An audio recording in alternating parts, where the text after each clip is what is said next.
در مراسم مشترک معرفی کتاب خزینه طلایی تاجیکان که در تالار باشکوه بینای جفرسون کتابخانه کنگره شتات‌های متحده آمریکا در شهر واشنگتن برگزار گردید، مهمانان و نمایندگان بلندپایه ساختارهای دولتی، خصوصی و فرهنگی شتات‌های متحده آمریکا، اینچنین نمایندگان ارشد کنگره، عالمان و پژوهشگران، سفیران کشورهای آسیای مرکزی و اتحاد دولت‌های مستقل، راهبران دیاسپوراهای تاجیک، هموطنان و خبرنگاران وسایل اخبار عامه شتات‌های متحده آمریکا شرکت ورزیدند. چرابینی را سردار بخش خاور میانه و افریقای کتابخانه کنگره ماری جین دیب افتتاح بخشیده به حاضرین برای اشتراکشان در معرفی نشر نو کتاب خزینه طلایی تاجیکان در کتابخانه کنگره اظهار سپاس نمود.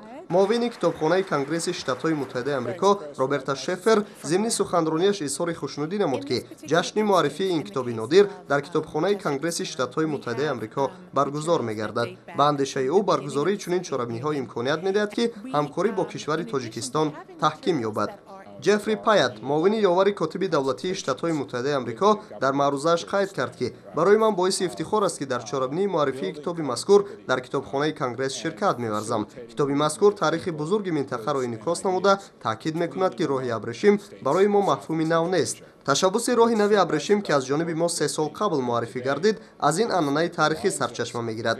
من می‌خواهم اعتراف نمایم که کتاب همراه خان ظریفی خزینه طلایی تاجیکان یادآوری از خزینه بای تاجیکان بوده سزاوار این درگاه بزرگ خزینه فرهنگی ما کتابخانه کنگره میباشد. او اعلام نمود که امروز شتات‌های متحده آمریکا و تاجیکستان مناسبت‌های قوی دوجانبه دارند. ما از آن افتخار داریم که شتات‌های متحده آمریکا از اولین کشورهایی بود که استقلالیت تاجیکستان را به رسمیت شناخت. سفیر تاجیکستان در شتات‌های متحده آمریکا نوردین شمسوف با توجه به دستاوردهای تاجیکستان در ساحه انکشاف فرهنگ و صنعت ملی تاجیکان طی سال‌های استقلالیت ابراز داشت که راهبریت سیاسی و حکومت کشور با نظرداشت اهمیت این موضوع پیوسته جهت حفظ میراث مادی و معنوی خلق تاجیک و رشد من بعد آن سعی و تلاش می‌نمایند.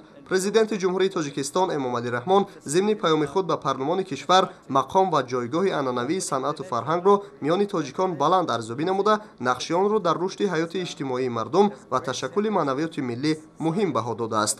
افتتاح کتابخانه نو ملی، ادامه ساختمان آثارخانه ملی و تأسیس چندین مؤسسه و نهادهای علمی و فرهنگی دیگر دلیل روشن غمخواری و علاقه‌مندی حکومت تاجیکستان جهت رشد و نموی فرهنگ و صنعت کهن‌بنیاد تاجیکان محسوب می‌گردد. سپس خانم یاسمین خان، پژوهشگر کتابخانه کنگره شتات‌های متحده آمریکا، با معروضه مفصل آید بر روند همکاری میان نهاد مذکور و اکادمی علم‌های جمهوری تاجیکستان در ساحه آموزش دستخط‌ها و آثار خطی تاجیکان برآمد کرد. سابق نماینده دائمی شتات‌های متحده آمریکا در نزد سازمان ملل متحد و سفیر این کشور در عراق زلمه خلیلزاد در جریان ملاقاتش با خبرنگاران قید کرد که امروز برای او روز خوبی بود، زیرا در واشنگتن در کتابخانه کنگره آمریکا کتاب دایر به تمدن تاجیکستان معرفی گردید. من شخصا از این تمدن بهره برداشتم و به راستی تمدن تاجیکستان یک جزء تمدن این منطقه طلایی ارزیابی می شود، گفت او. مدیر دانشگاه به نام جان هاپکینز شتات‌های متحده آمریکا دکتر فردریک ستار ضمن مصاحبه مطبوعاتیش با اشاره به کتاب خزینه طلایی تاجیکان از آن جمله گفت که همایش امروزه تجلیل جشن تمدن کهن‌بنیاد تاجیکان محسوب می‌گردد. چهاربینی نه همچون قسمت چیزی و پیوند چیزی، بلکه دلیل قوی رشد خودشناسی ملی، خزینه بزرگ تمدن فارسی زبانان و میراث ایران شرقی که تاریخ 3-4 هزار ساله دارد میباشد. کتاب آثار تمدن‌های اسلامی و پیش از اسلامی را در بر گرفته عنصرهای حیات همروزه و فرهنگ تاجیکان را انعکاس می‌نماید. کتاب مذکور نادر بوده شایسته معرفی است و رمز خوب مناسبت‌های رشد یابنده تاجیکستان و شتات‌های متحده آمریکا در سال 2013 محسوب می‌شود. استاد دانشگاه مریلند احمد کریم حکاک نظر خود را راجع به کتاب مذکور بیان کرده تاکید داشت تاجیکستان که با تازگی به جهان معرفی می شود هنوز جای شایسته خود را در ذهن جهانیان پیدا نکرده است، ولی گام‌های مثل این کتاب بسیار گام‌های بلند به همه جهت می باشند.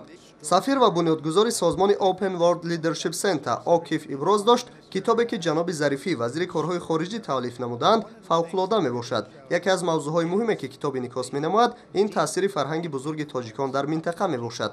حضور این فرهنگ در دایره‌های علمی، آثارخانه‌های بزرگ دنیا افاده کننده انتشار فرهنگ تاجیکان در دنیا می باشد که در همه جا ظهور می نماید. تاجیکان باید از تاریخ بزرگ و غنی خود افتخار نمایند. در انجام چهاربینی به مهمانان و حاضرین نسخه های کتاب خزینه طلایی تاجیکان همچون تحفه تقدیم گردید و به شرف معرفی آن قبول دیپلماتی برپا کرده شد. امروز یک روز خوبی بود که در واشنگتن در کتابخانه کانگرس آمریکا کتاب درباره تمدن طلایی تاجیکستان تقدیم شد.